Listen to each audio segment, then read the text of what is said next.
having these allergies, this sensor will actually allow to know gluten, peanut, shellfish, if it's in a salad or if it's in any kind of byproduct or otherwise. This is a sensor that will actually monitor it's called NIMA, N-I-M-A, and it will monitor if there is peanut products or maybe other allergy food products that you may have. It will actually monitor that, and that's very important. Listen, it's a life and death situation. It is a life and death situation, absolutely. And it's not always obvious. I mean, you might just say, "Hey, I don't want peanuts on my salad," or right.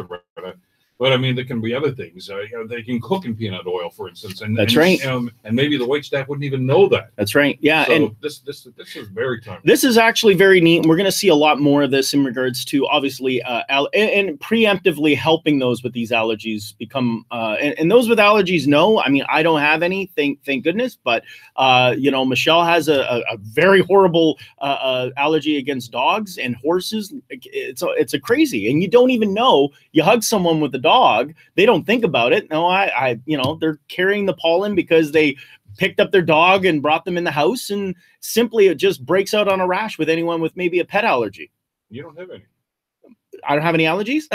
Good for you. Yeah, so far, yeah, I've managed so far to swipe by all allergens at this stage of the game. So, listen, Mr. Healthy. Speaking of smart devices, yes, you had mentioned a couple of weeks ago about people that, for instance, try to monitor their sleep at night. Yes, because we get crazy with our that's right. Yeah. Now. Yeah, that's right. Yeah. Want to make sure, did I get my 8 hours? And it's, you know, and mine time to stand, time to breathe. And, you know, hey, I'm glad you told me because I wouldn't have thought to breathe.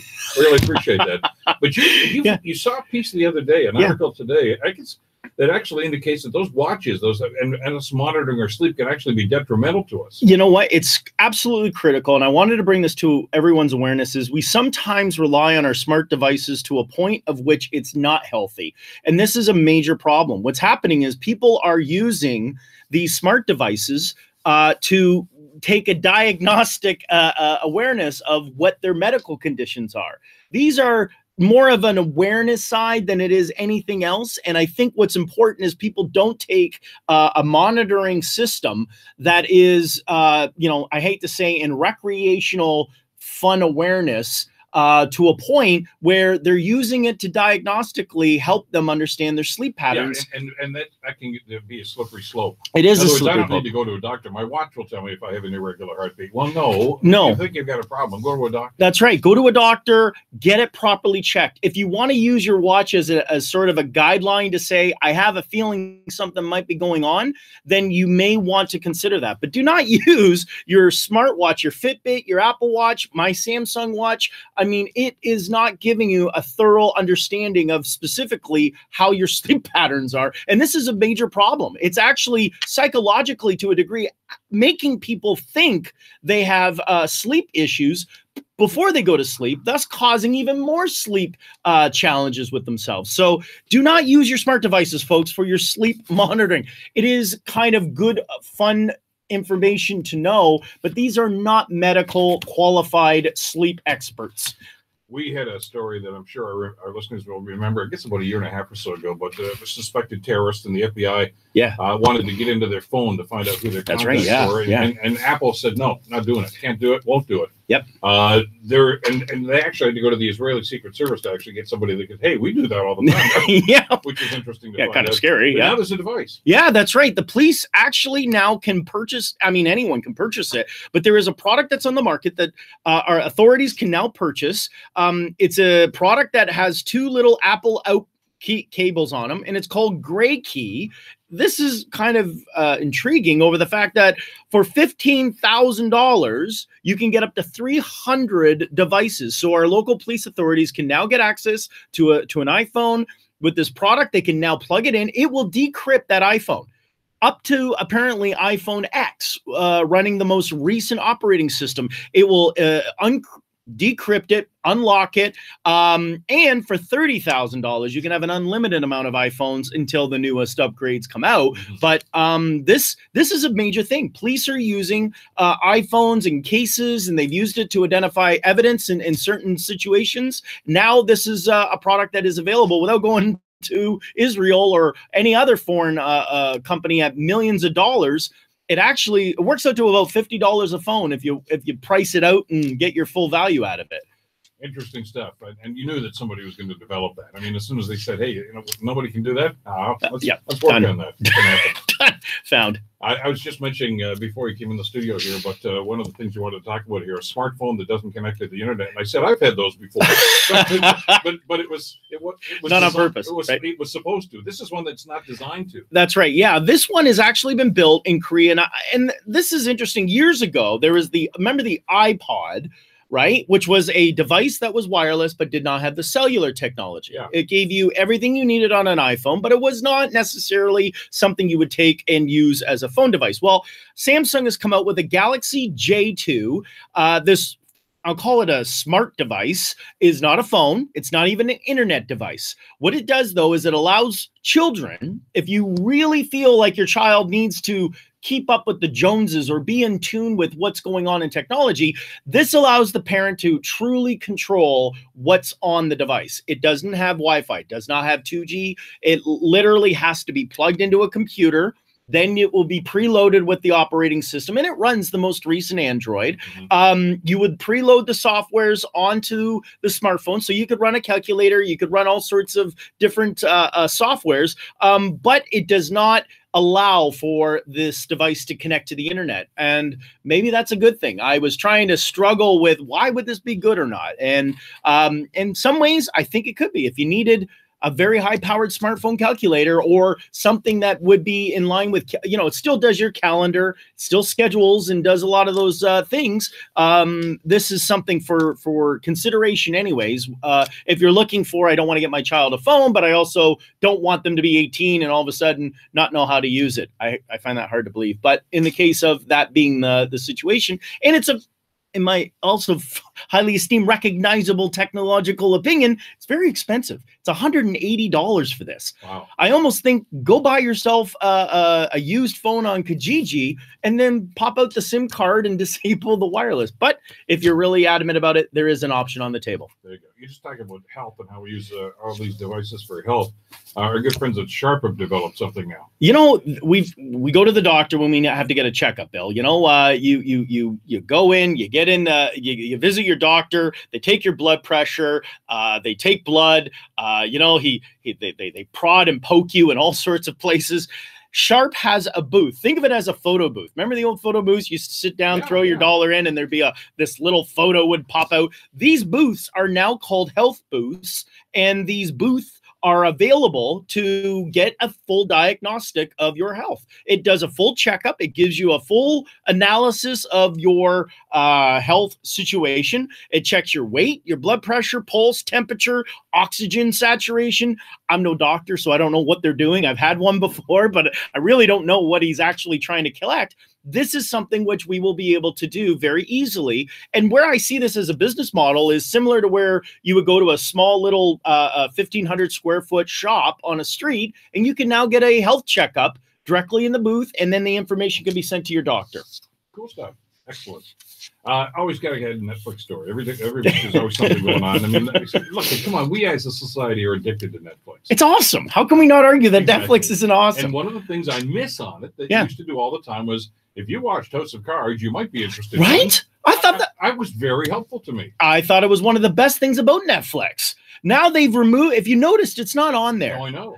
But what they're doing is you're seeing all the posts, and that's because there's an artificial intelligence running on Netflix with your signed in account that more or less tracks and uses what you watch, how long you watch, how often you flip, if you binge watch. All this information, how ironic, we just talked about what Facebook is doing with their data and what how they're managing this. Well, Netflix has now gone into the artificial intelligence of tracking everything you're doing with your Netflix account. And that's why I've been watching a lot of these more recent shows on Netflix, Lost in Space, and I saw some other little sci-fi, and I only watched a few minutes of it.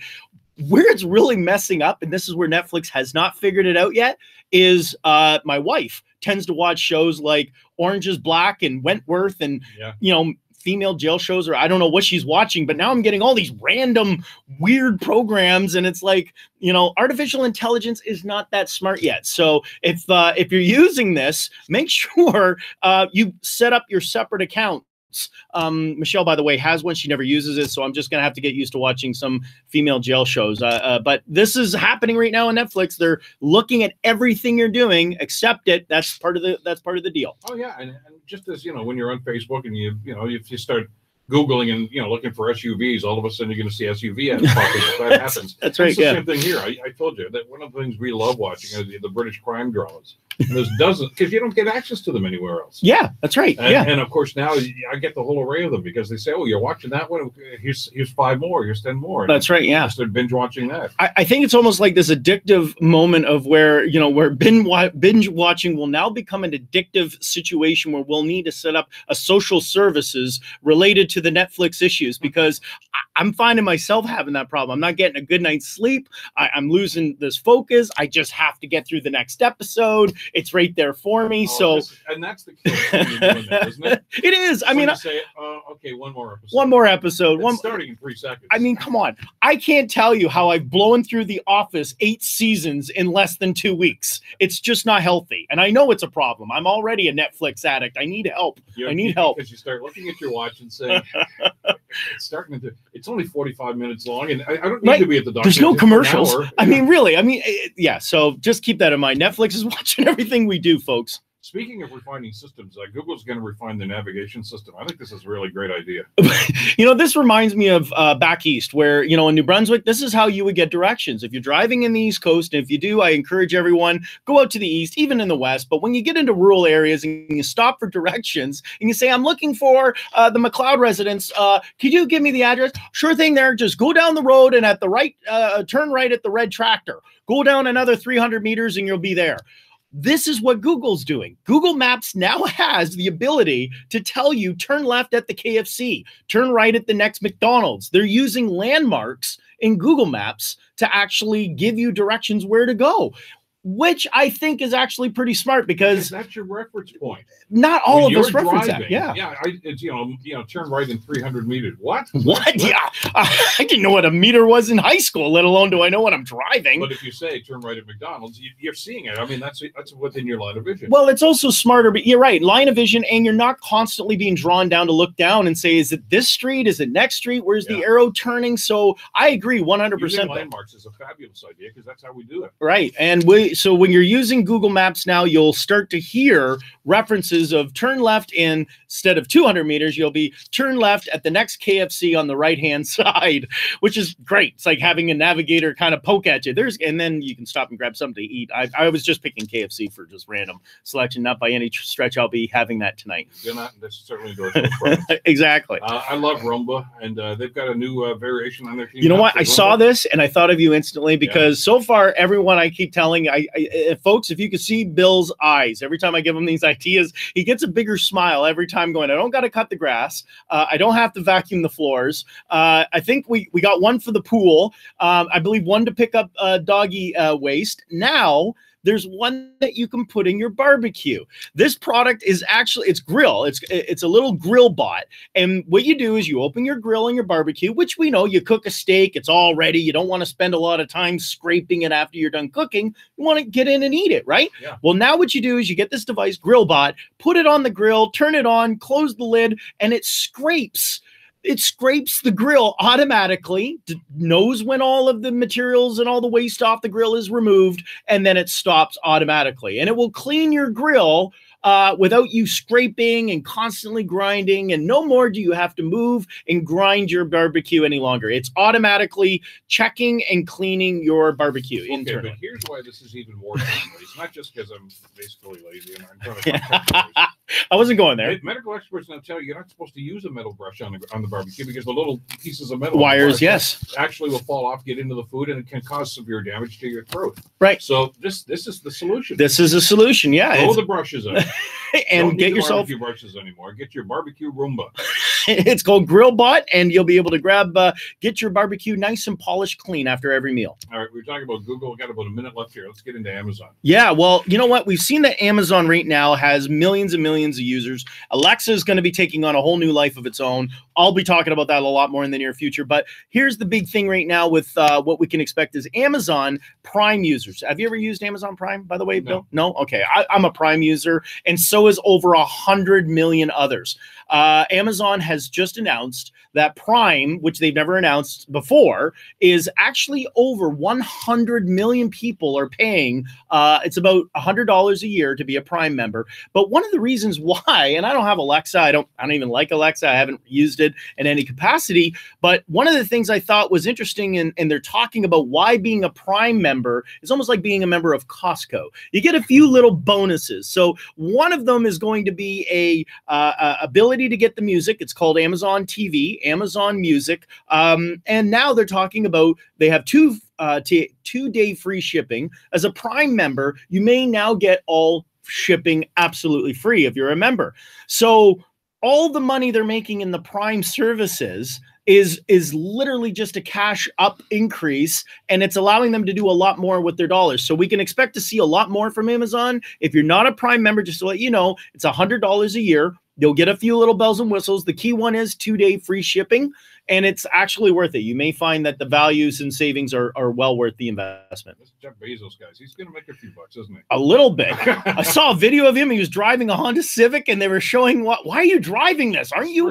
And he goes, it's a good car. Why would I need to? I don't need to change it. But it was a 1996 Honda Civic. That's what he's driving. Good for him. We got a break. Great seeing you again. Thanks you too. So much. We'll do this again next Friday. Tech Talk, we do this every